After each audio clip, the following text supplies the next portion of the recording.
الحمدللہ الذی جعل الحق یعلو ولا یعلی والصلاة والسلام علی من قال لا نبی بعدی ولا رسول وعلی آلہ واصحابہ الذین اتبعوہم بإحسان الی یوم الجزاء۔ قال اللہ تبارک و تعالی ثانی اثنین اذ ہما فی الغار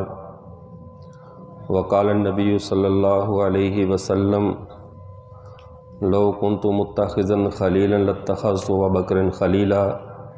او کما قال علیہ الصلاۃ والسلام۔ میرے واجب الاحترام معزز سامعین اعظام، یہ جمادی الثانی کا مہینہ ہے۔ اگرچہ 22 جمادی الثانی کی تاریخ کو ابھی تقریباً 10 دن کی کم و بیش تاخیر باقی ہے، لیکن جمعے کی ترتیب کے اعتبار سے ضروری تھا کہ اس مہینے میں ہم سیدنا ابوبکر صدیق رضی اللہ تعالیٰ عنہ، اسلام کے وہ بنیادی اور اہم ہیرو اور جن کا اسلام میں ایک بنیادی درجہ ہے، اور ان کی 22 جمادی الثانی کو یوم وفات ہے، اس حوالے سے ان کی سیرت و کردار پر گفتگو ہو سکے۔ معزز سامعین، جس طرح نبیوں کی گنتی حضرت آدم علیہ السلام سے شروع ہوتی ہے اور حضرت محمد رسول اللہ صلی اللہ علیہ وسلم پہ جا کر مکمل ہو جاتی ہے، نبوت کی گنتی کا آخری عدد سیدنا محمد رسول اللہ صلی اللہ علیہ وسلم ہے، اسی طرح اس امت کی گنتی کا پہلا عدد سیدنا ابوبکر صدیق رضی اللہ تعالیٰ عنہ ہے۔ امت قیامت کی صبح تک جتنی مرضی پھیلتی چلی جائے، جتنی مرضی اس میں وسعت آ جائے، لیکن جب یہ سمٹ کر اپنی بنیاد کی طرف جائے گی تو اس امت کا پورا محل جس بنیادی اینٹ پر کھڑا ہے، اس اینٹ کا نام سیدنا ابوبکر صدیق رضی اللہ تعالیٰ عنہ ہے۔ حضرت سیدنا ابوبکر صدیق رضی اللہ تعالیٰ عنہ یہ قبیلہ بنی تیم کے وہ مالدار، پڑھے لکھے اور سنجیدہ تاجر تھے جنہوں نے رسول اللہ صلی اللہ علیہ وسلم کا بچپن سے لے کر آپ کی جوانی تک، اور پھر جوانی سے لے کر اعلان نبوت تک، اعلان نبوت سے لے کر آپ صلی اللہ علیہ وسلم کی رحلت تک، اور پھر رحلت سے لے کر صبح قیامت تک آپ صلی اللہ علیہ وسلم کا ساتھ نبھایا۔ یہ ایسی عظیم الشان ہستی ہیں، اور یہ باقاعدہ اپنی کتابوں میں، چونکہ سیدنا ابوبکر صدیق رضی اللہ تعالیٰ عنہ عرب کے ان چند لوگوں میں سے تھے جو لکھنا پڑھنا جانتے تھے، تو یہ سابقہ مذہبی کتابوں پر بھی کچھ نہ کچھ دسترس رکھتے تھے، کچھ نہ کچھ معلومات رکھتے تھے۔ ان کے علم میں تھا کہ یہ دور وہ دور ہے جس میں اللہ کے نبی آخر الزماں حضرت محمد مصطفیٰ صلی اللہ علیہ وسلم تشریف لانے والے ہیں۔ ظاہری علامات اور صفات سے ان کو شک تو پڑتا تھا کہ میں جس کا دوست ہوں، جن کے ساتھ میرا اٹھنا بیٹھنا ہے، مجھے یہی محمد لگتے ہیں، یہی نبی ہوں گے، لیکن جب تک آپ صلی اللہ علیہ وسلم کی طرف سے اعلان نبوت نہ ہو تب تک وہ اس کا اظہار کیسے کرتے۔ جیسے ہی سیدنا ابوبکر صدیق رضی اللہ تعالیٰ عنہ کے کانوں میں یہ آواز پہنچی کہ جناب محمد رسول اللہ صلی اللہ علیہ وسلم نے اعلان نبوت کیا ہے اور لوگوں کو اپنی نبوت کی طرف اور اللہ کی وحدانیت کی طرف دعوت دی ہے، تو سیدنا ابوبکر صدیق رضی اللہ تعالیٰ نے ایک لمحے کے تأمل اور غور و فکر کے بغیر فوری طور پر آپ صلی اللہ علیہ وسلم پر ایمان لے آئے اور کوئی دلیل اور کسی چیز کا مطالبہ نہیں کیا۔ اب یہاں پہ سمجھنے کی 3 باتیں ہیں۔ کسی بھی انسان کو اگر پرکھا جائے تو پرکھنے کے لیے سب سے بہترین اس کی گواہیاں 3 ہوتی ہیں۔ ایک گواہی اس کے باہر کے دوست احباب، اس کے ملنے جلنے والے، جس کے لنگوٹیے یار جن کو کہا جاتا ہے، بہترین گواہی ان کی ہوتی ہے۔ دوسری گواہی انسان کی اپنی بیوی ہوتی ہے جو اس کی نجی زندگی سے واقف کار ہے، اور تیسری گواہی اس کے زیر کفالت، اس کے ماتحت، اس کے ملازم، جو اس کے گھر میں پلنے والے بچے، یہ گواہی ہوتے ہیں۔ چونکہ انسان کا ایک معاملہ اپنے سے بڑوں کے ساتھ ہوتا ہے، ایک اپنے سے چھوٹوں کے ساتھ ہوتا ہے اور ایک اپنے معاصر ہم اثر یا اپنے برابر کی زندگی کے ساتھ ہوتا ہے۔ بڑوں کے ساتھ یا اپنے معاشرے کے ساتھ معاملہ، اس کی بہترین وضاحت انسان کا لنگوٹیا یار کر سکتا ہے، دوست کر سکتا ہے کہ دوست اس کو کس درجے میں رکھتا ہے، دوست کیا، اس کی کیا کیفیت ہے۔ دوسرا معاملہ اس کی بیوی بتا سکتی ہے جو اس کے تمام امور میں برابر کی حصے دار ہے، گھر کے اندر نجی زندگی کو وہ بہترین سمجھتی ہے۔ اور تیسری گواہی انسان کا ماتحت بتا سکتا ہے کہ بحیثیت آقا، بحیثیت میرے سرپرست کے، اس کا معاملہ میرے ساتھ کیسا ہے۔ تو جب یہ چیز سامنے آتی ہے تو ہم آپ صلی اللہ علیہ وسلم کی دعوت کے ان بنیادی 3 ستونوں کو دیکھیں۔ آپ صلی اللہ علیہ وسلم کے دوستوں میں سب سے جگری یار، جگری دوست، جن کے ساتھ آپ صلی اللہ علیہ وسلم کا بچپن گزرا، جن کے ساتھ مل کر بکریاں بھی چرائیں، تجارت بھی کی، سارے معاملات جن کے ساتھ رہے، وہ سیدنا ابوبکر صدیق رضی اللہ تعالیٰ عنہ، جنہوں نے بغیر کسی شک و شبہ کے ایمان لائے۔ اس سے پتہ چلا کہ آپ صلی اللہ علیہ وسلم کی نجی اور سماجی زندگی، معاشرتی زندگی اتنی پاکیزہ تھی کہ آپ کا دوست بھی آپ پہ انگلی نہیں اٹھا سکا کہ تو کیا کہہ رہا ہے، بلکہ دوست کا فوری طور پر اعتماد کرنا، دوست کا فوری طور پر ایمان لے آنا، یہ اس بات کی دلیل تھی کہ معاشرے میں آپ صلی اللہ علیہ وسلم کی ذات اقدس پہ کوئی انگلی اٹھانے والا نہیں تھا۔ کیونکہ عام معاشرے میں ملنے والے لوگ اور چیز ہوتے ہیں، اور جو ایک رازدار دوست ہوتا ہے وہ اور چیز ہوتا ہے۔ لوگ جلدی مان جاتے ہیں، رازدار دوست جلدی نہیں مانا کرتے، اور جس کا رازدار دوست بغیر شک و شبے کے مان جائے، اس شخص کی پاکیزی اور سچائی کا کیا ٹھکانہ ہوگا۔ اس کے بعد دوسری چیز بیوی ہے۔ تو عورتوں میں سب سے پہلے اسلام قبول کیا سیدہ خدیجہ الکبریٰ رضی اللہ تعالیٰ عنہ نے، اور سیدہ خدیجہ الکبریٰ کا اسلام قبول کرنا یہ آپ کی گھریلو زندگی کی گواہی ہے کہ آپ صلی اللہ علیہ وسلم گھریلو زندگی میں بھی اتنے ہی پاکیزہ ہیں جتنے آپ سماجی زندگی میں پاکیزہ ہیں۔ اور پھر بچوں میں سب سے پہلے اسلام قبول کیا سیدنا علی المرتضیٰ رضی اللہ تعالیٰ عنہ نے، جو شروع سے رسول اللہ صلی اللہ علیہ وسلم کی کفالت میں تھے، بچے تھے، اور بچے ہونے کے باوجود انہوں نے پہلے اسلام قبول کیا۔ یہ اس بات کی دلیل ہے کہ اللہ کے نبی کا اپنے ماتحتوں کے ساتھ کیسا سلوک تھا کہ حضرت علی کا دل شک و شبہ سے پاک، رسول اللہ پر فوری طور پر ایمان لے آئے۔ اب یہاں پہ بات چونکہ آج چل رہی سیدنا ابوبکر صدیق رضی اللہ تعالیٰ عنہ کی، سیدنا ابوبکر صدیق رضی اللہ تعالیٰ عنہ کا رسول اللہ صلی اللہ علیہ وسلم سے تعلق اور رشتہ کیسا تھا، ان کے ساتھ معاملات کیسے تھے۔ ایک دفعہ اہم نام کا ایک عیسائی پادری تھا، اس کے پاس ایک عرب کا ایک نوجوان بھاگ کر جاتا ہے، اور اس نوجوان نے جا کر یہ کہا کہ مجھے اس چرچ میں پناہ دی جائے، میں بڑا پریشانی میں ہوں اور میرے لیے کچھ مسائل ہیں۔ اس اہم عیسائی نے، اس نے پوچھا کہ سے پوچھو کہاں سے آیا ہے؟ اس نے کہا میں قریشی مکہ سے آیا ہوں اور میں قریشی ہوں۔ کہا کیوں بھاگ کر آئے ہو؟ کہا ہمارے علاقے میں ایک شخص نے نبوت کا دعویٰ کیا ہے، یعنی آپ صلی اللہ علیہ وسلم کا اشارہ کر کے کہنے لگا ہمارے علاقے میں ایک شخص نے نبوت کا دعویٰ کیا ہے، وہ شخص انتہائی شریف انسان ہے، نیک اور صالح انسان ہے، اور اس کی پاکیزگی اور طہارت ایسی ہے کہ مجھ سے برداشت نہیں ہو رہا کہ میری قوم اس سے کیا کرنا چاہتی ہے، اور کہہ رہے وہ اس کے قتل، آج اس کے قتل کا ارادہ کیا ہوا ہے، اس کو قتل کرنا چاہتے ہیں، اور کہنے لگا مجھے شک ہے کہ اب تک وہ اس کے قتل سے فارغ بھی ہو چکے ہوں گے، اب تک اس کے قتل سے فارغ بھی ہو چکے ہوں گے، اس شخص سے مجھے محبت بھی ہے، وہ انتہائی نیک اور صالح انسان بھی ہے، اور میری قوم آج اس کو قتل کرنا چاہتی ہے، میں اپنی آنکھوں سے یہ منظر دیکھ نہیں سکتا تھا تو میں وہاں سے بھاگ کر یہاں آ گیا ہوں۔ اس اہم نام کے عیسائی نے کہا ذرا آؤ میں تمہیں کچھ نہ وہ اوپر دکھاتا ہوں، کچھ چیزیں تصویریں دیکھو اور دیکھ کر بتاؤ جس کی تم بات کر رہے ہو وہ کس شکل کا لگتا ہے۔ اس نے ایک تصویر سے کپڑا ہٹایا، دیکھا، اس نے کہا نہیں، اس نے کہا یہ آدم علیہ السلام کی تصویر ہے۔ پھر اس نے دوسری تصویر سے کپڑا ہٹایا، اس نے کہا یہ، اس نے کہا نہیں، اس نے کہا یہ نوح علیہ السلام کی تصویر ہے۔ چلتے چلتے اس نے حضرت ابراہیم اور آگے آگے چلتے آخر اس نے ایک تصویر سے کپڑا ہٹایا کہ ایک شخص کھڑے ہیں اور دوسرا شخص ان کے پاؤں دبا رہا ہے یا کھڑے ہوئے حالت میں پاؤں پکڑ کر بیٹھے ہوئے ہیں۔ انہوں نے کہا یہ کون؟ اس نے کہا یہی وہ شخص ہے، یہی وہ شخص ہے جس کے قتل کا وہ ارادہ کر رہے ہیں، اور یہ جو پاؤں میں بیٹھا یہ کون ہے؟ کہا یہ اس کا دوست ہے، اس کا نام ہے عبداللہ بن قحافہ، یعنی سیدنا ابوبکر صدیق جن کا اسلام آباد میں نام بنا، کہا یہ عبداللہ بن قحافہ ہے۔ اس نے کہا پھر حوصلہ کرو، یہ جو مرضی کر لیں اسے قتل نہیں کر سکتے، ہم نے اپنی تاریخ کی کتابوں میں اس نبی کا جو نقشہ پڑا ہوا ہے اس کے حساب سے ہم نے منظر کشی کی ہے، یہ نبی ہمارے ہاں اتنا معروف ہے، نبی کو چھوڑیے اس کا صحابی اور خادم ہمارے ہاں اتنا معروف ہے کہ جس کو تم ابو بکر عبداللہ بن قحافہ کہہ رہے ہو، اس کا نام ابو بکر صدیق ہوگا، اللہ کے نبی اپنی طبی عمر پوری فرمائیں گے اور اس کا دین اطراف عالم میں پھیلے گا، اس کا پہلا بلا فصل خلیفہ یہی شخص ہوگا جو اب پاؤں دبا رہا ہے۔ یعنی اس وقت اللہ کے نبی صلی اللہ علیہ وسلم کا معاملہ بھی دعوت کی حد تک ہے، ابھی قوم میں پھیلا نہیں ہے، لیکن قوم کی ذہنی تیاری دیکھ لیجئے، یہود و نصارہ کتابوں کو جاننے والے کس حد تک جانتے تھے۔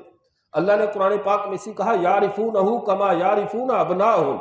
وہ رسول اللہ صلی اللہ علیہ وسلم کو بلکہ آپ کے صحابہ کو بھی ایسے پہچانتے ہیں جیسے اپنے بچوں کو پہچانتے ہیں۔ کیوں؟ نبی آخر الزماں کے آنے سے پہلے وہ سارے تاریخی حقائق ان کو بتا دیے گئے تھے کہ وہ اس طرح کے ہوں گے، ان کا خلیفہ اس طرح کا ہوگا، اس طرح کا ہوگا۔ حتیٰ کہ اس سے بڑھ کر آگے دیکھیے، جب مسجد اقصیٰ کو فتح ہوئی، حضرت عمر رضی اللہ تعالیٰ کے دور میں حضرت عمر رضی اللہ تعالیٰ اپنے غلام کے ساتھ جا رہے تھے، تو انہیں عیسائیوں نے وہاں کے جب صحابہ نے محاصرہ کیا ہوا تھا تو اس وقت عیسائیوں نے یہ کہا کہ آپ ایسا نہ کرو، آپ اپنے خلیفہ سے کہو کہ جنگ و جدل کی ضرورت نہیں ہے، وہ آئیں تو ہم علامات دیکھ لیں گے، ہماری کتابوں میں لکھی ہوئی ہے کہ اس بیت المقدس کو کون فتح کرے گا، اس کا والی وارث کون بنے گا۔ اگر وہ علامات ہوئیں تو ہم بغیر لڑائی کے خانے بیت المقدس کی چابیاں تمہارے حوالے کر دیں گے، جھگڑا ہی ختم، ہمیں خون بہانے کی کیا ضرورت ہے۔ لیکن اگر وہ نشانیاں نہ ہوئیں تو پھر تم زیادتی کر رہے ہو، پھر تمہاری خام خواہ کی زبردستی ہے۔ اب وہی ہوا، حضرت عمر رضی اللہ تعالیٰ کو بلایا گیا، انہوں نے کہا چلو ٹھیک ہے، خون بہانے سے بہتر ہے کہ میں خود چلتا ہوں۔ حضرت عمر رضی اللہ تعالیٰ گئے، دیکھا تو اونٹ کے ایک اونٹ ہے اور ایک خادم ہے ساتھ، اور باری باری اس پہ سواری ہو رہی ہے، کبھی وہ خادم سوار ہو رہا ہے، کبھی آقا سوار ہو رہے ہیں۔ اور جب بالکل قریب پہنچے تو مسلمانوں کے وہ آگے سے جو جرنیل تھے، سپاہی تھے، وہ آگے سے آ کر کہنے لگے حضرت آپ ایسا کیجئے، بہت سارے وہ لوگ اس وقت انتظار میں ہیں اور آپ امیر العرب والعجم ہیں، مسلمانوں کے امیر المومنین ہیں، آپ ذرا اپنا لباس پہ توجہ دیں، پھٹے پرانے کپڑے پہنے ہوئے ہیں، روڈ پر بیٹھے ہیں، آپ ذرا نیا سوٹ پہنے، سوٹڈ بوٹڈ بنے اور ایک پروٹوکول لباس کے اندر ڈھونڈا اور اچھے گھوڑے پر سوار ہو کر جائیں۔ حضرت عمر کو زبردستی خدام ہوتے ہیں، زبردستی کپڑے بدلوا دیا، آپ یہ کپڑے پہنیں گے۔ حضرت عمر نے پہن کر دیکھا، کہا نہیں اس میں مجھے عجب محسوس ہو رہا ہے، کبر محسوس ہو رہا ہے، اتار دیا، کہا نہیں میرے وہی پھٹے پرانے دے دو۔ اللہ نے ہماری عزت اسلام کے ساتھ رکھی ہے، لباس کے ساتھ نہیں رکھی ہوئی، ہمیں اللہ نے اسلام کے ساتھ عزت دی ہے۔ جب وہی لباس پہنا، اونٹ پر جب آگے گئے تو سواری کے اوپر سوار ہونے کی باری غلام کی تھی، بہت عذر کیا اس نے، حضرت آپ قریب آ گئے، مہربانی کیجیے۔ کہا نہیں، قانون اور اسلام نظام عدل کا نام ہے، اوپر بیٹھو اور میں اس کی لگام پکڑ کر چلتا ہوں۔ گئے تو عیسائی پادریوں نے کہا یہ آقا ہے جو تمہارا اوپر بیٹھا، انہوں نے کہا نہیں آقا یہ ہے جو لگام پکڑ کر آ رہا ہے۔ ان کا پھر یہ چابیوں بھی پکڑ لیجئے، ہماری کتابوں میں ایسے ہی لکھا تھا جیسا تمہارے سامنے اپنی آنکھوں سے یہ منظر دیکھ لیا ہے۔ اسی لیے اب سیدنا ابوبکر صدیق رضی اللہ، یہ تو حضرت عمر کا تعارف تھا ان کی کتابوں میں، تو حضرت ابوبکر رضی اللہ تعالیٰ کا تعارف کیسا ہوگا؟ رسول اللہ صلی اللہ علیہ وسلم کے ساتھ ان کا تعاون اور تعلق، پھر رسول اللہ صلی اللہ علیہ وسلم نے یہاں تک خود فرمایا کہ میں نے جس پر بھی دعوت پیش کی اس نے تھوڑا سا غور و فکر کیا، کسی نے دلیل مانگی، کسی نے معجزات مانگے، کسی نے کچھ نہ کچھ تردد کا اظہار کیا، سوائے ابوبکر صدیق کے کہ ابوبکر وہ ہستی ہے کہ جس نے کوئی تردد نہیں کیا، بغیر کسی شک و شبہ کے میرے اوپر اس نے میری تصدیق کی۔ اور یہ صدیق کا منصب اس امت کے اندر جاری ہوا ہے، صدیق کے منصب کا اجرا بھی اسی امت میں ہوا۔ وہ کیسے کہ سابقہ امتوں میں جو نبی آتے تھے تو وہ ساتھ نئے نبی کی بشارت دیتے تھے، ہر نبی آنے والے نبی کے لیے مبشر ہوتا تھا، پچھلے نبی کا مصدق ہوتا تھا، پچھلے نبیوں کی تصدیق کرتا تھا کہ فلاں فلاں نبی جو گزرے وہ برحق ہے، اور آنے والے نبی کی بشارت دیتا کہ نیا آنے والا ہے، پھر آنے والا اس کی تصدیق کرتا تھا، آنے والا پچھلے کا مصدق بنتا، آنے والے کا مبشر بنتا۔ لیکن اب ختم نبوت کی وجہ سے معاملات تبدیل ہو گئے، اب ختم نبوت کی وجہ سے کوئی نیا نبی آنے والا نہیں تھا۔ جب نیا نبی آنے والا نہیں تھا اس وقت آپ صلی اللہ علیہ وسلم کے تصدیق پھر کون کرتا؟ ہمارے نبی نے تو سب نبیوں کی تصدیق کی، اب ہمارے نبی کی آسمانی تصدیق کون کرے گا؟ آسمانی نبی آ کر ایک دوسرے کی تصدیق کرتے رہے، لیکن ہمارے پیغمبر کے بعد تو کوئی نبی نہیں آنے والا، تو پھر ہمارے پیغمبر کی کون تصدیق کرے؟ تو اس امت میں ایک نئی کرسی رکھی گئی، ایک نئے منصب کا اضافہ کیا گیا، وہ منصب صدیقیت ہے، جس پہ حضرت عبداللہ بن قحافہ کو بٹھایا گیا کہ جو کام 1,24,000 نبی آپس میں ایک دوسرے کی تصدیق کا کرتے رہے ہیں، اب یہ اکیلا ڈیوٹی ابو بکر دے گا، یہ رسول اللہ کی ہر بات میں تصدیق کرے گا۔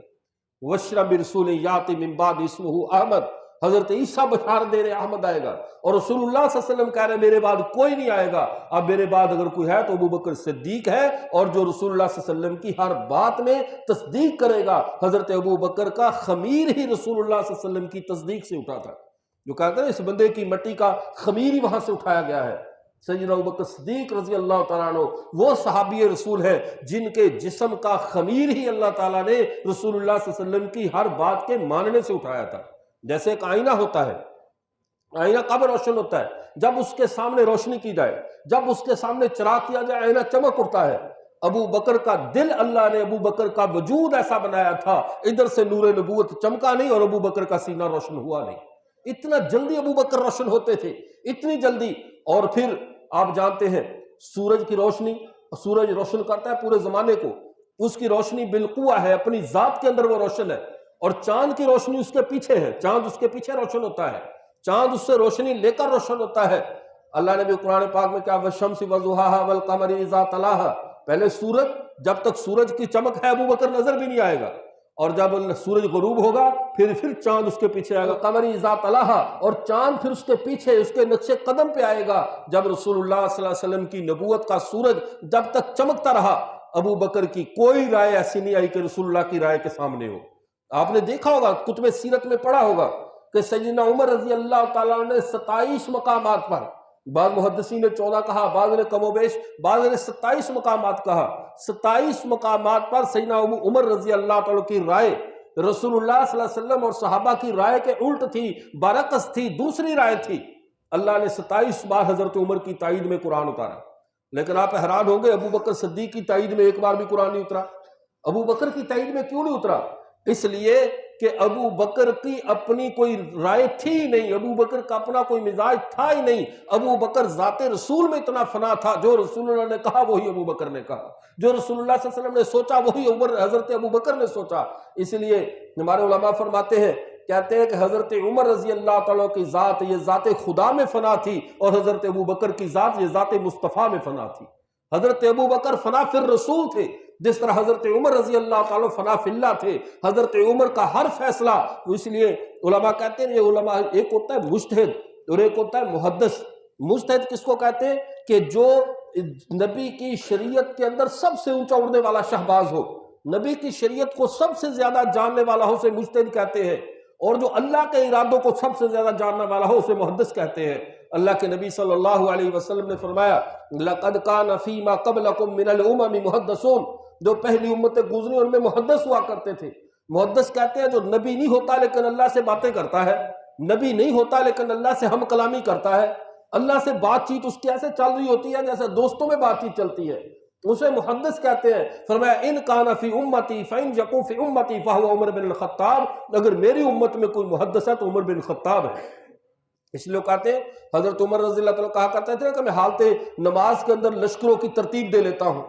تو وہ ترتیب کیسے دیتے تھے؟ وہ نماز ہمارے والی نماز تھوڑی تھی کہ ہم نماز میں جیسے دکانوں کا حساب کرتے ہیں، یہ حضرت عمر کا معاملہ نہیں تھا۔ وہ نماز میں اللہ سے باتیں کرتے تھے، ہم کلامی کرتے تھے کہ کس کو کہاں رکھنا ہے، کس کو جرنیل بنانا ہے، کس کو معزول کرنا ہے، کس کو کیا کرنا ہے۔ وہ رسول اللہ صلی اللہ علیہ وسلم کی وہ تربیت یافتہ ہستی، وہ محدث تھے جو اللہ کے ارادوں میں اونچی پرواز کرتے تھے۔ وہ مقام حضرت عمر کا تھا، لیکن یہ مقام ابو بکر کا ہے کہ انہوں نے زندگی میں اپنی کوئی رائے نہیں رکھی۔ جیسے سورج کے سامنے چاند بے نور ہوتا ہے، لیکن جیسے ہی سورج غروب ہوتا ہے چاند پوری دنیا کو روشن کر دیتا ہے، اور حضرت ابو بکر رسول اللہ کے ساتھ ایسے رہے جیسے سورج کے ساتھ چاند رہتا ہے۔ اور پھر جب رسول اللہ صلی اللہ علیہ وسلم جب سورج غروب ہو جاتا ہے تو سارے ستارے چاند کے گرد جمع ہو جاتے ہیں، سارے ستاروں کی ساری توجہ چاند کے گرد ہوتی ہے، چاند کے گرد اپنا حالہ بنا لیتے ہیں۔ تو جب اللہ کے نبی صلی اللہ علیہ وسلم کا سورج دنیا کی نظروں سے اوجھل ہوتا ہے، غروب نہیں ہوتا، ہمارے پیغمبر کا سورج غروب ہونے کے لیے نہیں ہے۔ اب قیامت بھی آئے گی تو ہمارے پیغمبر کا سورج غروب ہونے والا نہیں ہے، بلکہ جب قیامت کے دن حدیث میں آتا ہے، مسند احمد بن حنبل میں حدیث مبارکہ ہے کہ جب سارے نبیوں کے پاس امتیں جائیں گی اور جا کر کہیں گے اللہ سے کہیں کسی بیننا ہمارے درمیان فیصلہ کیجئے، ہم جہاں پر موجود ہیں، اللہ سارے نبی کہیں گے میں اس قاہل لست لہ اہلا، میں اس بات قاہل نہیں ہوں، اگلے کے پاس جاؤ۔ چلتے چلتے جب حضرت عیسیٰ علیہ السلام کے پاس آئیں گے، حضرت عیسیٰ علیہ السلام کہیں گے ایتوا الی محمد فإنہ قد حضر اليوم، آج کا حاضر ڈیوٹی نبی حضرت محمد صلی اللہ علیہ وسلم ہے، جاؤ ان کے پاس جاؤ، انہ خاتم النبیین، وہ اللہ کے آخری نبی ہے، اور قد غفر اللہ ما تقدم من ذنبی وما تاخر، اللہ نے ان کے اگلے پچھلے گناہوں کو بھی معاف کیا ہوا ہے، آج اس کے پاس جاؤ، قد حضر اليوم، آج کے دن کی نبوت اس کی نبوت ہے، آج جھنڈا اس کا ہے، آج نظام مملکت نظام ریاست اس کا چل رہا ہے، انہی کے قدموں میں جاؤ۔ تو جب ہمارے پیغمبر کا سورج تو غروب ہونے والا نہیں ہے، لیکن ہم جیسوں کی نظروں سے اوجھل تو ہوا، پردہ تو فرمایا آپ صلی اللہ علیہ وسلم نے دنیا سے، تو جب آپ صلی اللہ علیہ وسلم نے پردہ فرمایا تو سارے صحابہ جس ہستی کے گرد جمع ہوئے وہ ہستی ہے سیدنا ابوبکر صدیق رضی اللہ تعالیٰ عنہ کی۔ اللہ کے نبی پردہ فرمایا، سقیفہ بنی سعدہ میں ایک مسئلہ اٹھ کھڑا ہوا، اور آج یہی وہ مسائل ہے جو امت نے تاریخ کی نظروں سے پڑھنا چاہے تو فتنے کا شکار ہوئے کہ حضرت ابوبکر خلافت کی کوشش میں لگے رہے، کسی کو کسی بات پہ اعتراض پیدا ہوا، کسی کو کسی بات پہ۔ اگر ان سب باتوں کو شریعت کی نگاہ سے دیکھا جاتا، ان سب باتوں کو، ان سارے مسائل کو رسول اللہ صلی اللہ علیہ وسلم کی بتائی ہوئی ترتیب پہ دیکھا جاتا تو پھر کبھی بھی اشکال پیدا نہ ہوتا۔ حضرت ابوبکر صدیق رضی اللہ تعالیٰ رسول اللہ صلی اللہ علیہ وسلم کے پاس موجود ہے، سانحہ اتنا بڑا ہے، اور ایسا بڑا سانحہ کہ رسول اللہ صلی اللہ علیہ وسلم دنیا سے پردہ فرمایا، اور آپ کا کوئی ہمارا پیارا دنیا سے چلا جائے، ہماری آنکھوں کے سامنے اندھیرا آ جاتا ہے۔ یہ تو کائنات کے امام دنیا سے پردہ فرمایا ہے، کیسے نہ دنیا پہ اندھیرا آتا۔ حضرت فاطمہ الزہرا رضی اللہ تعالیٰ عنہ رسول اللہ صلی اللہ علیہ وسلم کی وفات پر کہتی ہے صبت علیہ مصائب لو انہا صبت علی الایام سرنا لیالیا، میرے باپ حضرت محمد عربی صلی اللہ علیہ وسلم کے دنیا سے پردہ فرمانے کے ساتھ میرے اوپر غموں اور مصائب کے وہ پہاڑ ٹوٹے ہیں کہ اگر یہ پہاڑ دنوں پہ ٹوٹتے تو دن راتوں میں تبدیل ہو جاتے۔ ماذا علی من شم تربت احمدا ان لا یشم مدت زمان غوالیا، جو میرے آقا، میرے محبوب، میرے باپ، امت کے امام محمد رسول اللہ صلی اللہ علیہ وسلم کی قبر اقدس کی مٹی کو سونگ لے، اس پہ واجب ہے دوبارہ پھر کوئی خوشبو نہ سونگے۔ یہ اتنا صدمہ ہے۔ ایک صحابی یہ دعا کر رہے ہیں اے اللہ میری آنکھوں کی بینائی واپس لے لے، یہ آنکھیں رسول اللہ کو دیکھتی تھی، ان کے بعد اب یہ میں کچھ نہیں دیکھنا چاہتا، میری آنکھوں کی بینائی واپس لے لی جائے۔ حضرت عثمان رضی اللہ تعالیٰ کو دیکھو گم سم بیٹھے ہیں، پتہ ہی نہیں چل رہا کیا ہو رہا ہے۔ حضرت عمر رضی اللہ تعالیٰ نے تلوار لے کر کھڑے ہو گئے، کہا جس شخص نے کہا محمد صلی اللہ علیہ وسلم دنیا سے پردہ فوت ہو گئے میں اس کی گردن اڑا دوں گا، اللہ کے نبی دوبارہ آئیں گے اور تم لوگوں کو جھٹلائیں گے کہ تم نے کیسے کہا رسول اللہ دنیا سے پردہ فرما گئے۔ یعنی اتنا بڑا سانحہ کہ عمر جیسا جری انسان بھی اپنے ہوش و حواس پہ قابو نہ رکھ سکا اور کہا جس نے کہا رسول اللہ فوت ہو چکے ہیں میں اس کی گردن اڑا دوں گا۔ اتنے بڑے سانحے میں وہ کون سا جگرے والا انسان تھا جس نے اس دور میں پوری امت کو سنبھالا، اس وقت پوری امت کا ہاتھ تھام لیا اور ہاتھ تھام کر پوری امت کے معاملات کو سنبھالا۔ حضرت عمر کو حضرت ابوبکر نے کہا اجلس یا حالف، اے قسم اٹھانے والے بیٹھ جا زمین پہ، ما کان محمد قد خلت ما کان محمد الا رسول قد خلت من قبلہ الرسل، کیا پہلے رسول نہیں گزرے؟ محمد صلی اللہ علیہ وسلم اللہ کے رسول ہے، جس طرح پہلے رسول دنیا سے گزرے ہیں، دنیا کی گزرگاہ سے گئے ہیں، کچھ آسمان پہ اگر حضرت عیسیٰ گئے تو دنیا سے تو گزر گئے ہیں، کچھ فوت ہو گئے وہ بھی گزر گئے ہیں، محمد بھی اللہ کے رسول ہے، وما محمد الا رسول قد خلت من قبلہ الرسل۔ ایسے حضرت صحابہ کہتے ہیں ہمیں اس دن ایسے پتہ چل رہا تھا جیسے یہ آیت اب نازل ہوئی ہو جب ابو بکر کی زبان سے سنا۔ یہ ابو بکر اتنے حوصلے والا انسان ہے، اتنا یعنی اس کے اعصاب اتنے مضبوط تھے حضرت ابوبکر صدیق کے۔ ایک نے آ کر کہا ابو بکر آپ یہاں بیٹھے ہو، ادھر سقیفہ بنی سعدہ میں مسئلہ چل رہا ہے۔ کس بات کا مسئلہ چل رہا ہے؟ خلافت کے مسائل پہ۔ اور آپ جانتے پوری دنیا میں ایک اصول ہے، بے وقوف لوگ تو یہ کہہ دیتے ہیں اللہ کے نبی کا جنازہ پڑا تھا، صحابہ خلافت پہ لڑ رہے تھے، ان کم عقلوں کو یہ نہیں پتا پوری دنیا کی بادشاہتوں میں اصول ہے۔ آپ رومن امپائر کو دیکھ لیجئے، آپ برٹش امپائر کو دیکھ لیجئے، آپ ان جو عثمانی امپائر کو دیکھ لیجئے، بادشاہ کی تدفین سے پہلے نائب کا اعلان کیا جاتا ہے تاکہ امت کا شرازہ نہ بکھرے، قوم برباد نہ ہو، قوم کی اجتماعیت برقرار رہے۔ بادشاہ کو اور عیسائیوں کو دیکھو، ان کے پروٹسٹنٹ قبیلہ ہے، کیتھولک فرقہ ہے، ان کا جب کوئی بڑا پادری مرتا ہے اس کے دفن سے پہلے اس کا تاج اٹھا کر دوسرے کے سر پہ رکھا جاتا ہے پھر دفن کیا جاتا ہے تاکہ قوم بکھرے نہیں، قوم یہ نہ کہے ہم بغیر سرپرست کے رہ گئے۔ ادھر رسول اللہ صلی اللہ علیہ وسلم دنیا سے گئے، روم بھی نظر لگا کے بیٹھا ہے، ایران بھی نظر لگا کے بیٹھا ہے، کیسر و کسرا اپنی دیلے پھاڑ پھاڑ کے دیکھ رہے ہیں کہ یہ محمد عربی دنیا سے فوت ہو تو اس کی قوم تو بکھر جائے گی، کون ان کا بڑا بنے گا؟ عربوں نے تو آج تک کسی کو بڑا ہی تسلیم نہیں کیا،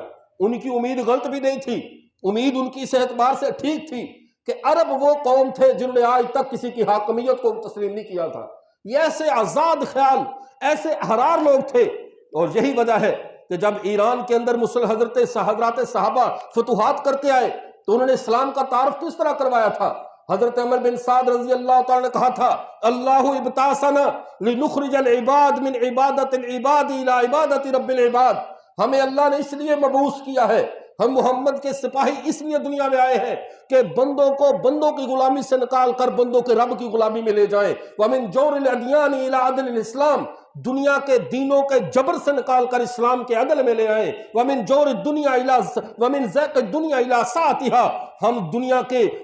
سختیوں سے نکال کر اسلام کی وسعتوں میں دنیا کو لانے کے لیے آئے ہیں، ہم دنیا میں آزادی کا پیغام لے کر آئے ہیں، ہم دنیا سے غلامی کو ختم کرنے کے لیے آئے ہیں۔ ایسی قوم کو کیسے کوئی غلام بنا سکتا ہے؟ یہ تو کسی کو بڑا تسلیم نہیں کریں گے، جو تو ابھی سے لڑ پڑیں گے۔ سب کے ذہن میں تھا کہ جھگڑا ہوگا، اور وہ جھگڑا فطری بھی تھا، بنتا بھی تھا، رسول اللہ کا نائب بننا کوئی چھوٹی بات تھوڑی ہے۔ اب انصار کہنے لگے خلیفہ ایک ہم میں سے ہونا چاہیے، ہم نے رسول اللہ کو پناہ دی، خلافت ہم میں سے ہونی چاہیے، مکے والوں نے تو رسول اللہ صلی اللہ علیہ وسلم کے ساتھ اچھا سلوک نہیں کیا تھا، اس لیے خلیفہ ہم میں ہونا چاہیے۔ مکے والوں نے کہا قرآن نے مہاجرین کو افضل کہا ہے انصار سے، جب کوئی شریعت نے مہاجرین کا درجہ افضل ہے انصار سے تو جو خلیفہ مہاجرین میں سے ہونا چاہیے۔ ابھی یہ بات چل رہی تھی، حضرت عمر اور حضرت ابوبکر رضی اللہ عنہ ایک اور صحابی وہاں پر پہنچ گئے، انہوں نے جا کر جب یہ دیکھا یہ کہہ رہے ہیں، وہ کہہ رہے ہمارا انصار سے خلیفہ ہونا چاہیے، یہ کہہ رہے مہاجرین سے ہونا چاہیے، تو انہوں نے یہ کہا، حضرت عمر ابو بکر نے ائمۃ من القریش، اللہ کے نبی نے فرمایا تھا جو امام ہوگا وہ قریشیوں میں سے ہوگا، جب امام قریشیوں میں سے کہہ دیا انصار آرام سے بیٹھ گئے، اللہ کے نبی کی بات آ گئی، اب کون بولے؟ اب سب چپ کر کے بیٹھ گئے، ٹھیک ہے فیصلہ ہو گیا، اب معاملہ ختم، اب ہم تو کوئی تنازع نہیں کرتے، اب رہ گئے قریش مہاجرین میں سے کس کو بنایا جائے؟ اب سب نے کہا کہ پھر صاف ظاہر ہے حضرت ابوبکر سے زیادہ کون قریبی ہے؟ حضرت ابوبکر نے کہا نہیں، حضرت عمر کو خلیفہ بنایا جائے، ان کے بارے میں رسول اللہ نے کہا تھا لو کان بعدی نبی اللہ کان عمر، میرے بعد کوئی نبی ہوتا تو عمر بنتا، اس لیے عمر زیادہ حقدار ہے کہ تو منصب خلافت میں بیٹھ۔ حضرت عمر کھڑے ہوئے، اللہ کی حمد و ثنا کا خطبہ پڑھا، لوگوں سے کہا، اور حضرت ابوبکر سے مخاطب ہو کر کہا اے ابوبکر اللہ کا قرآن ذرا آج پڑھ کر سنائیے، اللہ نے قرآن پاک میں کیا کہا تھا جب آپ غار کے اندر تھے؟ اللہ کے ثانی اثنین اذ ہما فی الغار، وہ دو جب غار میں تھے، ایک تو محمد رسول اللہ صلی اللہ علیہ وسلم تھے، ایک اللہ کی ذات تھی، تیسرا کون تھا؟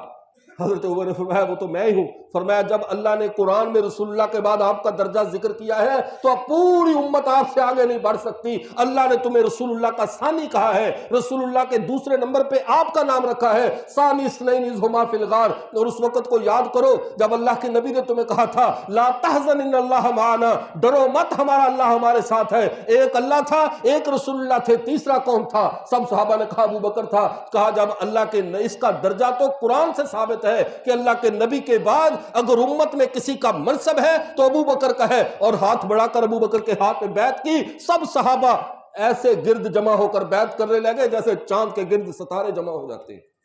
امت کا مسئلہ ختم ہو گیا۔ حضرت علی المرتضیٰ رضی اللہ تعالیٰ نے کچھ دن ٹھہر کے بیعت کی،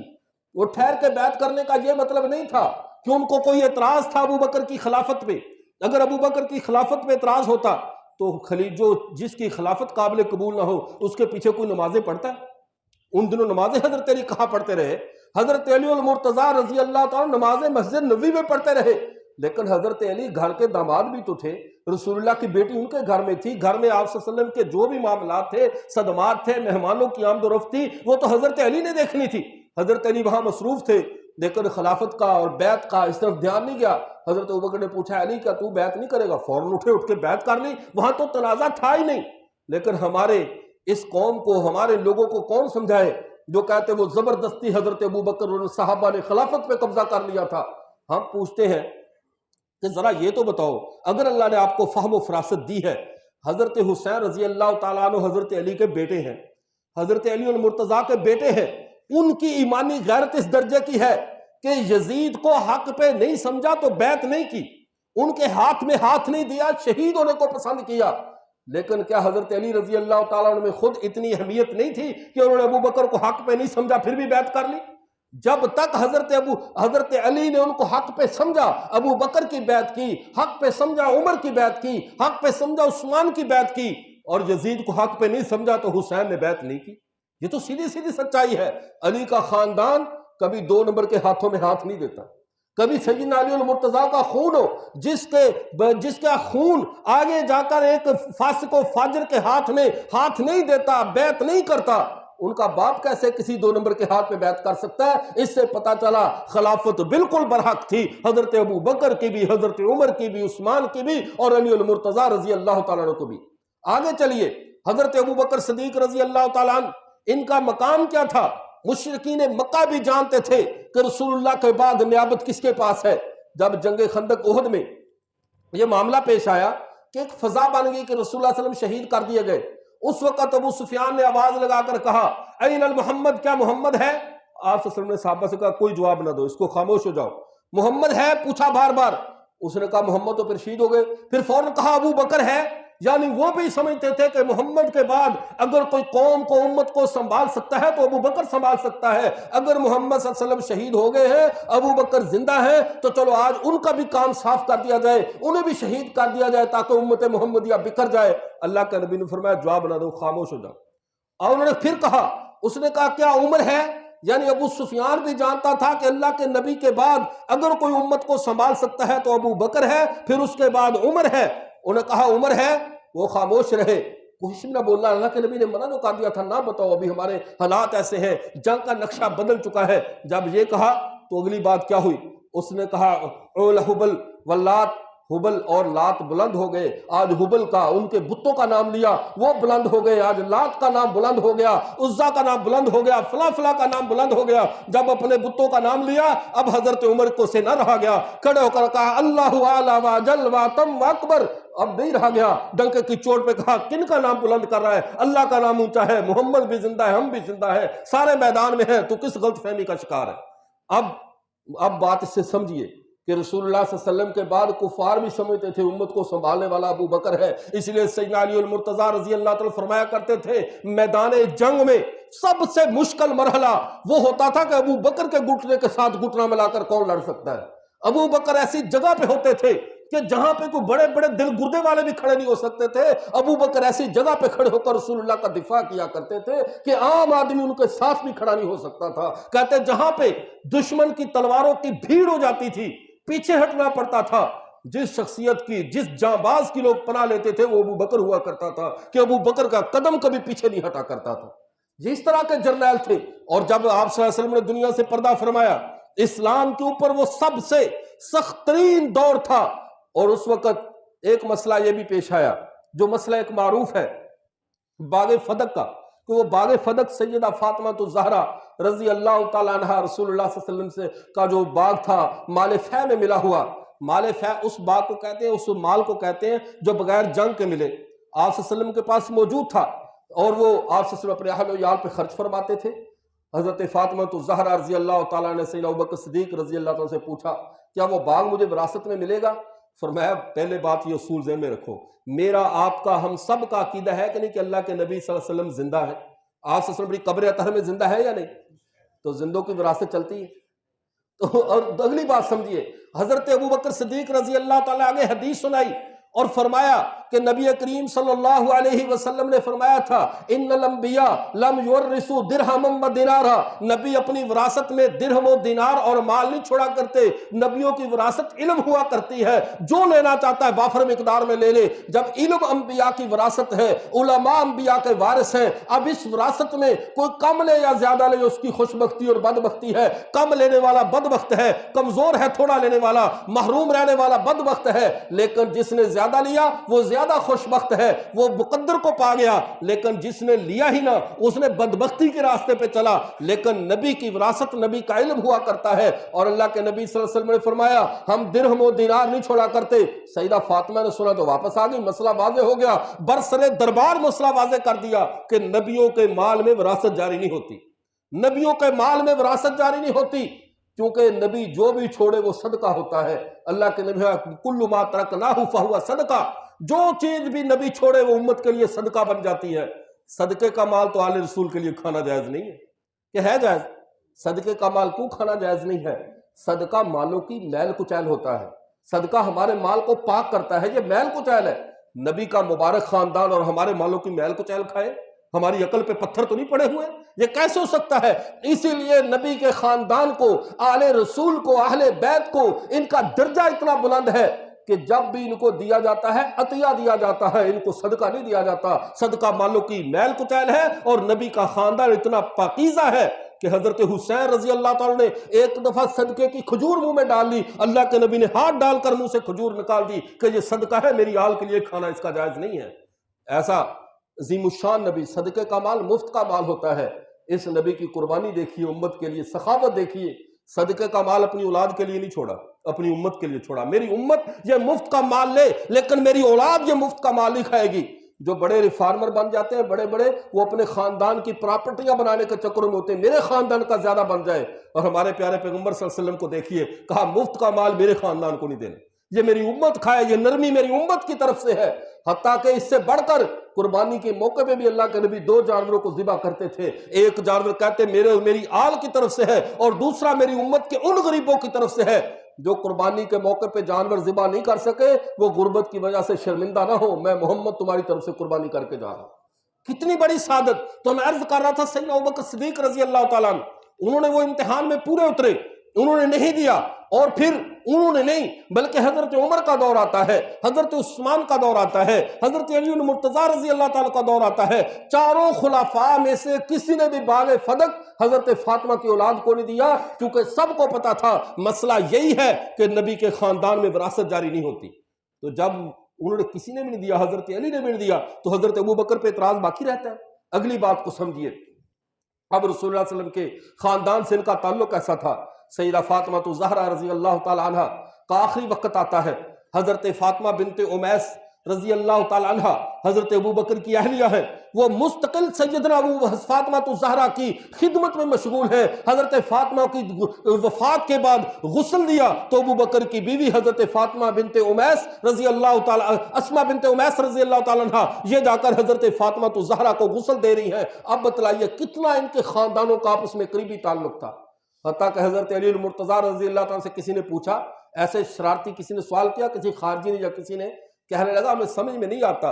حضرت ابوبکر و عمر عثمان کے دور میں تو بڑا امن تھا، بڑا سکون تھا، یہ سارے جھگڑے آپ کے دور میں کیوں ہو رہے ہیں؟ کبھی خارجیوں سے لڑائی، کبھی فلاں سے لڑائی، کبھی جنگ نہروان، کبھی جنگ فلاں، کبھی جنگ جمل، کبھی جنگ صفین، یہ ساری لڑائیاں آپ کے دور میں کیوں ہو رہی ہیں؟ آپ کے دور میں فتنے کیوں اٹھ کھڑے ہوئے؟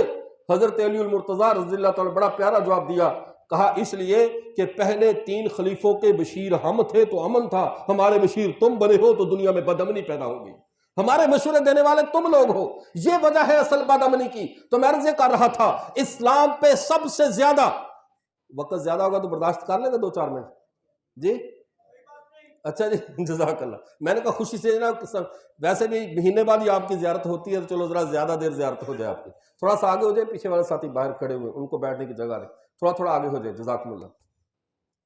تو میں عرض یہ کر رہا تھا، اب سیدنا ابوبکر صدیق رضی اللہ تعالیٰ کا زمانہ آتا ہے، وہ مسند خلافت پہ بیٹھتے ہیں۔ امت مسلمہ کے لیے اتنی مشقت کا دور ہے کہ مسیلمہ کذاب یہ وہ شخص ہے جس نے رسول اللہ صلی اللہ علیہ وسلم کی مجلس میں آ کر ظاہراً اسلام قبول کیا لیکن اندر سے نہیں مسلمان ہوا تھا۔ اور یہ بات ذہن میں رکھیے، جو اللہ کے نبی پر ایمان لائے پھر اسی ایمان کی حالت میں فوت ہو اسے صحابی کہتے ہیں، لیکن جو ایمان لائے اور ایمان پہ مرے نا وہ صحابی نہیں ہوتا۔ صحابی کے لیے ضروری ہے من لقی النبی صلی اللہ علیہ وسلم مؤمنا ومات علی ذلک، جو ایمان کی حالت میں اللہ کے نبی کو ملے پھر اسی ایمان کی حالت میں دنیا سے جائے وہ صحابی ہوتا ہے، اور جو ایمان لے تو آئے پر ایمان ساتھ رکھ نہ سکے وہ صحابی نہیں رہتا۔ اس کو یہ نہیں کہتے صحابی مرتد ہو گئے، صحابی کوئی بھی مرتد نہیں ہوا، صحابی بنتا ہی مرنے کے ساتھ ہے۔ جب اسی ایمان پہ فوت ہوگا تو صحابی کہلوائے گا، اس ایمان پہ فوت نہیں ہوا تو صحابی نہیں کہلوائے گا۔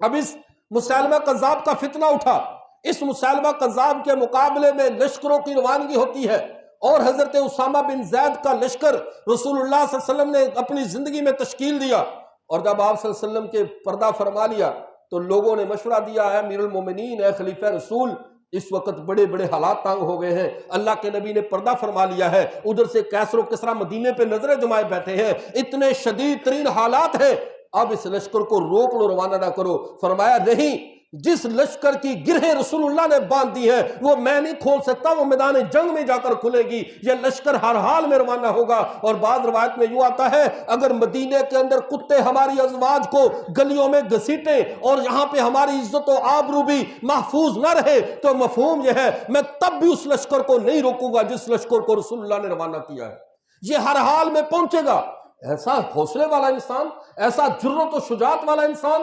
لیکن جب وہ لشکر روانہ ہوا لوگوں کے ذہن میں تھا اب یہ ڈر جائیں گے، دبک جائیں گے۔ لشکر کو جب نکلتا دیکھا تو بہت سارے شیاطین کا پتا پاری ہو گیا کہ ان پہ تو کوئی اثر نہیں پڑا، جو اس حالت میں بھی جنگ میں نکل آئے ہیں ان سے ٹکرانے کی گنجائش نہیں، سارے فتنے دب گئے۔ جب مسیلمہ کذاب کو، یہ مدعی نبوت تھا، بنو حنیفہ قبیلے سے تعلق رکھتا تھا، جس قبیلے کے بے شمار صحابہ بھی تھے اس قبیلے سے تعلق رکھتا ہے، 40,000 کی فوج اس کے ساتھ ہے، اور اسلام کا ابتدائی دور ہے اور انتہائی نازک دور ہے، اور ایسی حالت ہے جیسے بارش میں ایک بھیگی ہوئی بھیڑ کی اور بکری خوف زدہ کی جو جنگل میں اکیلی رہ جائے، ایسی حالت تھی مسلمانوں کی۔ اس حالت میں بھی صحابہ کو بھیجا جا کر مسیلمہ کذاب سے لڑو، اس کو قتل کرو، اس کی لشکر کو تہس نہس کر دیا جائے، چونکہ رسول اللہ کے دین کے بعد اب کسی اور کا سکہ ہم نہیں چلنے دیں گے، اب زمین پہ راج اللہ کا چلے گا، رواج محمد کا چلے گا، اب نہ اللہ کے راج میں کوئی شریک ہو سکتا ہے نہ محمد عربی کے رواج میں کوئی شریک ہو سکتا ہے، اب کسی اور کا نام نہیں چلے گا۔ صحابہ گئے، جنگ ہوئی، اور آپ صلی اللہ علیہ وسلم کی 23 سالہ دور نبوت میں اور 10 سالہ مدنی زندگی میں جنگوں میں اتنے صحابہ شہید نہیں ہوئے جتنے اس ایک جنگ میں شہید ہوئے جو رسول اللہ صلی اللہ علیہ وسلم کی ناموس کا دفاع کرتے ہوئے شہید ہوئے۔ پھر بعض لوگوں نے زکوٰۃ کا انکار کیا، حکام زکوٰۃ نہیں دیں گے۔ حضرت عمر رضی اللہ تعالیٰ کا سمجھانا چاہا امیر المومنین اے خلیفہ رسول تھوڑی سی نرمی کیجئے، امت مسلمہ پہ حالات تھوڑے سے تنگ ہیں، اگر یہ لوگ آپ کو خلافت کو ریاست کو زکوٰۃ نہیں دیتے، ویسے تو دینا چاہتے ہیں، آپ کو نہیں دیتے تو نہ دے، کیا مسئلہ ہے، زکوٰۃ ادا کرنے دے، ابھی قوم کے خلاف تلوار نہ اٹھاؤ۔ ابو بکر رضی اللہ تعالیٰ جن کو میں نے کہا نا سورج کے سامنے چاند نظر نہیں آتا، لیکن جب سورج غائب ہو پھر چاند اپنا جوبن دکھاتا ہے، اور حضرت ابو بکر نے کہا جبار فی الجاہلیت خوار فی الاسلام، عمر کا گریبان پکڑ کے حضرت ابو بکر نے کہا جبار فی الجاہلیت خوار فی الاسلام، جب تو مسلمان نہیں تھا تو بڑا دلیر بنتا تھا، اسلام میں نرمی دکھاتا ہے، اسلام میں نرمی کے پہلو دکھاتا ہے۔ فرمایا اینقص الدین ونحی، ایسا کیسے ہو سکتا ہے میرے نبی کا دین کم کیا جائے اور ابو بکر زندہ رہے، یہ دو باتیں کبھی جمع نہیں ہو سکتی، نبی کا دین تب کم ہو سکتا ہے جب ابو بکر زندہ نہ رہے۔ ابو بکر کی زندگی میں اللہ کے نبی کے دین کو کوئی آگے پیچھے نہیں کر سکتا، یہ تھے سیدنا ابو بکر صدیق رضی اللہ تعالیٰ عنہ، اتنے عظیم الشان، اور پھر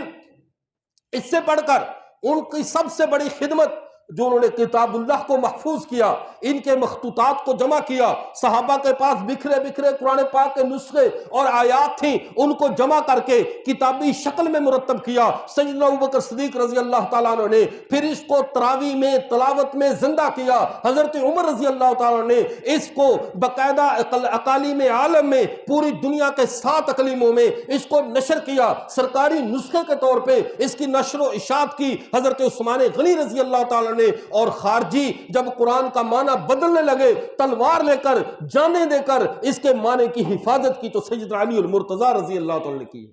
یہ چاروں خلفاء کا ایک حسین امتزاج ہے۔ لیکن ابو بکر کے بارے میں اللہ کے نبی نے فرمایا تھا اگر میں زمین پر کسی کو اپنا خلیفہ بناتا، دوست بناتا، زمین پر کسی کے ساتھ میں یعنی خلت کا مطلب ہے مستقل رہنا چاہتا تو میں ابو بکر کے ساتھ رہتا، لیکن میں نے اللہ کی دوستی کو ترجیح دی، میں اللہ کے پاس رہنا چاہتا ہوں۔ پھر اس سے آگے بڑھ کر سنیے، ایک دفعہ آپ صلی اللہ علیہ وسلم نے مسجد نبوی میں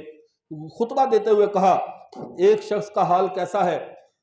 کہ اس نے لوگوں کو ایک کہانی سنائی، ایک وقت آتا ہے اس نے اپنے لوگوں کو دعوت دی، لوگوں نے اس کی بات پہ لبیک کہا، لوگ اس کی بات کو سننے لگے، حتیٰ کہ اس کے جانے کا وقت آ گیا۔ حضرت ابوبکر صدیق رضی اللہ تعالیٰ رونے لگے، سارے صحابہ کہنے لگے اللہ کے نبی تو کسی کی بات سنا رہے ہیں، ابو بکر کے رونے کی کیا بات ہے؟ اس وقت اللہ کے نبی سمجھ گئے کہ ابو بکر میرے راز کو پا گیا ہے، یہ رازدار رسول ہے۔ صحابہ نے پوچھا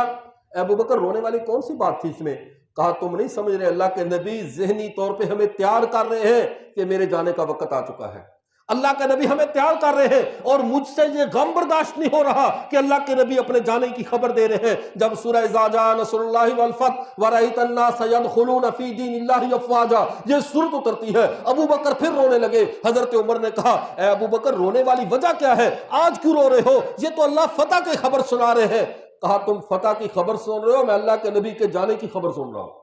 کہا وہ کیسے؟ کہا آگے سنا نہیں، جیسے ہمارے وہ تبلیغی جماعت والے کہتے ہیں نا، جب گشت کا عمل پورا ہو جائے استغفار کرتے ہوئے واپس آؤ، دعوت و تبلیغ کا کام پورا ہو جائے استغفار کرتے ہوئے واپس آؤ۔ کہہ رہے اللہ خبر دے رہے ہیں وَرَأَيْتَ النَّاسَ يَدْخُلُونَ فِي دِينِ اللَّهِ أَفْوَاجًا، اب جماعتیں در جماعتیں، گروہ در گروہ اسلام میں آ رہے ہیں۔ فَسَبِّحْ بِحَمْدِ رَبِّكَ وَاسْتَغْفِرْ، اب استغفار کرتے ہوئے واپسی کی طرف آئیے۔ اے اللہ کے نبی اب آپ کی واپسی کی خبر ہے، آپ واپس چلیے۔ کہا اس میں میرے نبی کے دنیا سے پردہ فرما جانے کی خبر دی جا رہی ہے، جو راز صحابہ نہیں سمجھ سکتے تھے وہ ابو بکر سمجھ جایا کرتے تھے۔ اور پھر ایک ہوتا ہے ایمان کا، اور ایمان کا سب سے اعلیٰ ترین درجہ یہ ہے کہ آدمی کے رگ اور ریشے میں ایمان ایسے سما جائے، ادھر شریعت کا حکم آیا نہیں، ادھر بندے کا دل مانا نہیں، دل میں دغدغہ نہ ہو، دل میں کوئی خوف نہ ہو، کوئی شک نہ رہے۔ یہ ہے اصل ایمان، کہ جب اللہ کے نبی کی بات آ جائے پھر چوں چرا گویا کہ چونکے چراچے نہ ہو، جب شریعت کا حکم آ جائے پھر یہ نہ کہے شاید کوئی چور راستہ نکالو۔ صاحب ایمان کو ایمان تب لذت دیتا ہے جب یؤمنون بالغیب، بن دیکھے اپنے رب اور اپنے نبی کی باتیں مانتا چلا جائے۔ یہ مزاج تھا حضرت ابوبکر میں، فنا فر رسول تھے۔ جب جنگ حدیبیہ میں صحابہ کی وہ شرائط طے ہو رہی تھیں، حضرت نبی کریم صلی اللہ علیہ وسلم ان کے جو کمشنر آف ایگریمنٹ عروہ بن مسعود ثقفی آیا تھا اس سے شرائط طے کر رہے تھے۔ شرائط طے کرتے اس میں ایک شرط یہ تھی کہ اگر ہم میں سے کوئی مرتد ہو کر یا یعنی کفار میں سے کوئی مسلمان ہو کر مدینے میں چلا جائے گا تو وہ ہمیں واپس کیا جائے گا، لیکن اگر تمہارا کو چھوڑ کر ہماری طرف آ جائے گا اہل مکہ کی طرف تو ہم واپس نہیں کریں گے۔ حضرت عمر کو یہ بات بڑی ناگوار گزری، بڑی عجیب ہوئی کہ ہم واپس کریں اور وہ واپس نہ کریں، یہ کیسے ہو سکتا ہے؟ لیکن اللہ کے نبی صلی اللہ علیہ وسلم کے سامنے ادب سے نہیں بولے، جا کر حضرت ابوبکر کو دیکھا، وہ کسی کام میں مصروف تھے، کہا ابوبکر اولسنا علی الحق، کیا ہم حق پہ نہیں ہیں؟ کہا بالکل حق پہ۔ ابوبکر بے فکر پھر رہے، کیا شرائط طے ہو رہی؟ کوئی مسئلہ نہیں ہے۔ کہا بے فکر، کہا ادھر شرائط طے ہو رہی ہے، اللہ کے نبی ہماری وجہ سے نرم شرائط پہ صلح کر رہے ہیں، وہ ہماری رعایت فرما رہے ہیں، آپ رسول اللہ سے کہہ دیجئے، آپ رسول اللہ کے زیادہ قریبی ہو، آپ جا کر کہو اے اللہ کے رسول ان شرائط پہ صلح نہ کرو کہ ان کا ادھر آئے تو ہم واپس کریں گے، ہمارا ادھر جائے تو وہ واپس نہیں کریں گے، اتنی سخت شرائط ماننے کی کوئی ضرورت نہیں ہے، ہم مشرکین کے ساتھ تلواروں سے فیصلہ کر لیں گے۔ حضرت ابوبکر کو پھر بھی کوئی پرواہ نہیں۔ کہا حضرت عمر رضی اللہ تعالیٰ کو حضرت ابوبکر نے کہا عمر اگر شرائط اس سے بھی زیادہ سخت ہو جائیں مجھے تب بھی پتا ہے دین غالب میرے نبی ہی کا آنا ہے، کسی اور کا نہیں آنا، سچی بات میرے نبی کی غالب آنی ہے، پھر ہمیں شرائط سے کیا غرض ہے، خوف کو چھوڑو۔ اور پھر زبان حال سے یہ بھی کہا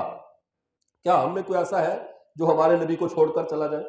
کوئی ہم میں ہے ایسا تو بتاؤ کہ جو چھوڑ کر چلا جائے، جو چلا گا اسے واپس لانے کی کیا ضرورت ہے؟ تو میں عرض یہ کر رہا تھا جہاں پہ صحابہ کی نظر نہیں پہنچتی تھی ابو بکر وہاں دیکھ رہے ہوتے تھے۔ رسول اللہ صلی اللہ علیہ وسلم کی ذات میں فنا ہے، اور ان کو ابو بکر کیوں کہا جاتا ہے؟ سب سے پہلے بکر کہتے ہیں، صبح کے وقت کو بکور کا وقت کہتے ہیں، پہلا وقت دین کے ہر خیر کے کام میں جس شخص نے پہل کی ہے وہ ابو بکر صدیق رضی اللہ تعالیٰ عنہ۔ ایمان لانے میں، رسول اللہ صلی اللہ علیہ وسلم کے لیے اپنے اموال خرچ کرنے میں، میدان جہاد میں نکلنے میں، ہر کام میں رسول اللہ صلی اللہ علیہ وسلم کے ساتھ، ہر معاملے میں جس شخص نے پہل کی اس پہل کی وجہ سے انہیں ابو بکر کہا جاتا ہے۔ حتیٰ کہ ایک دفعہ رسول اللہ صلی اللہ علیہ وسلم کو جب آسمان سے حکم ہوا، سید عائشہ رضی اللہ تعالیٰ کی تصویر دکھائی گئی کہ اس سے شادی کی جائے، حضرت اللہ کے نبی صلی اللہ علیہ وسلم نے فرمایا، یہ حدیث بخاری شریف میں ہے، فرمایا کہ آپ کی پیغام بھیجا آپ کی بیٹی عائشہ کے ساتھ نکاح کا، اور نے کہا کہ ہم تو بھائی ہیں، وہ تو آپ کی بھتیجی ہے، تو ہم بھائی ہیں، بھتیجی کیسے نکاح ہوگا؟ آپ صلی اللہ علیہ وسلم نے کہا انما انا اخوک فی دین اللہ و کتابی، میں آپ کا بھائی ہوں اللہ کے دین اور اللہ کی کتاب کے مطابق، وحی علی حلال، تیری بیٹی سے میرا نکاح حلال ہے، دینی بھائیوں کے آپس میں نکاح حرام نہیں ہوتے۔ کہا اللہ کے رسول اس سے بڑی سعادت کیا ہے؟ فوراً اپنی بیٹی کو رسول اللہ صلی اللہ علیہ وسلم کے نکاح میں پیش فرما دیا۔ اور پھر جب اللہ کے نبی صلی اللہ علیہ وسلم نے فرمایا تھا کہ مجھے 3 چیزیں پسند ہے، 1 خوشبو، 2 نماز، اور تیسرے چیز پہ آپ نے فرمایا مجھے عورت پسند ہے، ہمارا آج آج کا سیکس زدہ معاشرہ، گندی ویڈیوز اور گندی ویب سائٹ دیکھنے والے، وہ جب اس بات کو پڑھتے ہیں وہ اپنے گندے دماغ سے سوچتے ہیں کہ رسول اللہ صلی اللہ علیہ وسلم نے کیا کہہ دیا، پھر اوپر سے مستشرقین، اوپر سے فضول لوگ وہ مسالہ ایسا لگا دیتے ہیں کہ ہم اپنے نبی کے بارے میں شکوک و شبہات کا شکار ہو جاتے ہیں۔ میرے پیغمبر کے یہ فرمانے کا مقصد کیا ہے کہ مجھے عورت پسند ہے، کیوں؟ اور بیٹیاں، رسول پوری امت کی لڑکیاں رسول اللہ صلی اللہ علیہ وسلم کی روحانی بیٹیاں ہیں۔ ہمارے مفتی سید حسن دہلوی صاحب کیا فرماتے ہیں؟ کہتے ہیں ان عورتوں کے معاملے میں، اپنی بیویوں کے معاملے میں، اپنی ماں کے معاملے میں، اپنی بیٹی اور بہن کے معاملے میں کوئی بھی فیصلہ کرنے سے پہلے یہ بات سوچ لیا کرو، یہ رسول اللہ کی بیٹیاں ہیں جو تمہارے گھروں میں پیدا ہوئی ہیں۔ جن کے ساتھ معاملہ ان کو خوش کرو گے تو رسول اللہ کا دل خوش ہوگا، ان کو غم زدہ کرو گے تو ان کے بابا محمد عربی صلی اللہ علیہ وسلم کا دل تکلیف میں آئے گا۔ اللہ کے نبی نے یہ فرما کر امت کو ایک درس دیا کہ عورت مجھے اس لیے پسند ہے کہ میں ان کا روحانی باپ ہوں، اور باپ کو سب سے زیادہ پیار اپنی بیٹی سے ہوتا ہے، بیٹی سے زیادہ رغبت ہوتی ہے، زیادہ محبت ہوتی ہے۔ تو صبح قیامت تک کی عورتیں جو محمد عربی کی امت میں ہیں وہ محمد عربی کی روحانی بیٹیاں ہیں، اس لیے ان کا معاملہ بیٹیوں کو ذہن میں رکھ کر کیا جائے۔ اور جب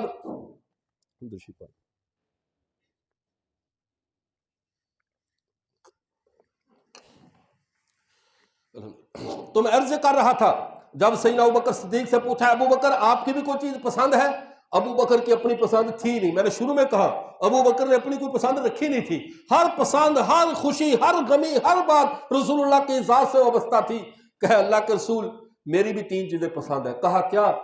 کہ اللہ کے رسول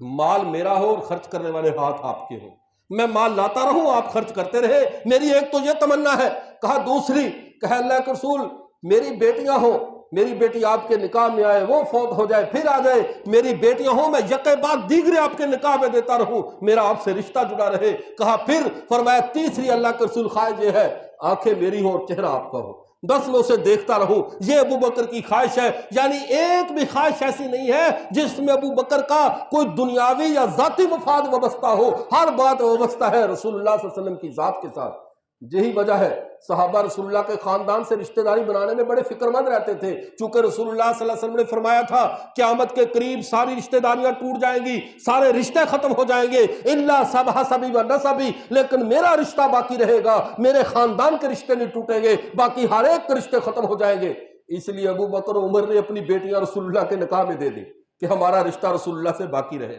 عثمان و علی کے نکاح میں رسول اللہ کی بیٹیاں آ گئیں، ان کا بھی باقی رہے۔ حضرت عمر نے حضرت علی سے کہا یار میری بیٹی رسول اللہ کے نکاح میں ہے، یہ تو میرا رشتہ ہے، میں چاہتا ہوں میرا یوں رشتہ بھی جڑ جائے کہ نبی کے خاندان کی بیٹی میرے نکاح میں آ جائے۔ حضرت علی کی بیٹی ام کلثوم کا حضرت علی نے نکاح حضرت عمر سے کروا دیا تاکہ قیامت کے دن یہ ہمارے خاندان سے اٹھایا جائے۔ رسول اللہ کے خاندان میں ہونا اتنی بڑی سعادت تھی حضرات صحابہ کے لیے۔ تو قصہ مختصر، یہ سیدنا ابوبکر صدیق رضی اللہ تعالیٰ عنہ اسلام کے پہلے خلیفہ ہیں، امت کے محسن ہیں۔ امت کی جب گنتی ہوگی تو امت کی گنتی ابو بکر سے شروع ہوگی، اور امت کی کسر امت کی پہلی اینٹ ابو بکر ہے۔ ختم نبوت کے محاذ پہ سب سے پہلا جرنیل جس نے ایک ایسا فیصلہ کیا کہ صبح قیامت تک کے لیے ختم نبوت کا مسئلہ حل کر دیا، وہ سیدنا ابوبکر صدیق ہے کہ یہ امت ہر مجرم کو، ہر جرائم کو تو برداشت کر سکتی ہے، عدلیہ تک لایا جا سکتا ہے، لیکن جو میرے پیغمبر کی ختم نبوت سے بغاوت کرے اسے امت میں برداشت نہیں کیا جا سکتا۔ تو یہ سیدنا ابوبکر صدیق کا مقام و مرتبہ ہے۔ ہماری اللہ سے دعا ہے اللہ قیامت کے دن ہمارا حشر سیدنا ابوبکر صدیق رضی اللہ تعالی جیسے جلیل القدر صحابی کے ساتھ فرمائے۔ وآخر دعوانا الحمدللہ رب العالمین۔